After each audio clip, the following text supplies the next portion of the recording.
મારે કોઈના જોડે વાત મારે કોઈના જોડે વાત મારે કઈ વાત કરવી નથી મારે કઈ વાત પ્લીઝ ઘટનાથી આપના કારણે ચૂંટણી રદ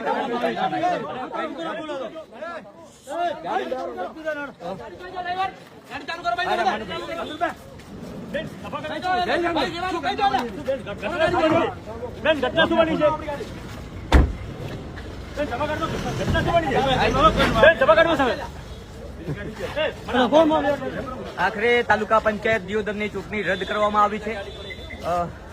ચૂંટણી સંદર્ભે જયારે અંદર આંતરિક ડખો થયો, હવે કયા કારણસર કયો ડખો થયો અત્યાર સુધી બોલવા તૈયાર નથી, પરંતુ બહુ ભયંકર ડખો થયો. અમારા કેમેરામાં અનેક વિઝ્યુઅલ એવા કેદ થયા છે કે મને લાગે છે કે ભાજપમાં જ ડખો થયો છે.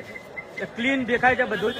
અત્યારે દિયોદર તાલુકા પંચાયતની ચૂંટણી એક બાજુ તો 8 વર્ષે આવી હતી અને હવે ફરીવાર જયારે ચૂંટાઈને પ્રતિનિધિઓ અહીંયા પહોંચી ગયા છે ત્યારે આપ જોઈ રહ્યા છો કે આંતરિક વિખવાદ અંદર ચૂંટણી સમયે બહાર આવતા આખરે ચૂંટણી રદ કરી દેવામાં આવી છે. 27 તારીખ આપવામાં આવી છે.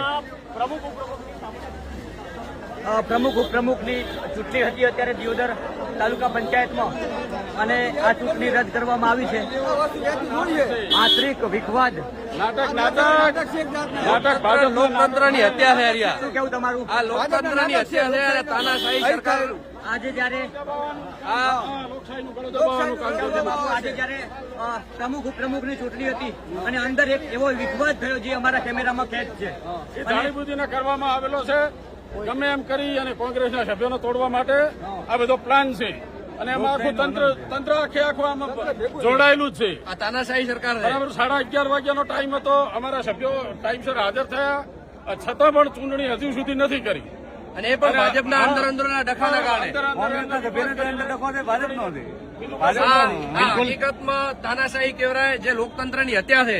આમાં જનતા સાથે ન્યાય થવો જોઈએ. આવી રીતનું જો દર ફેરે ભાજપ કરશે તો હવે આવનાર ગમે તે ચૂંટણીમાં ભાજપને બીજી વાર જનતા કોઈ સામાન્ય પંચાયતથી પાર્લામેન્ટ સુધી સામાન્ય પદ પણ આપવા રાજી નહીં થાય. બંધારણનું અપમાન જ છે.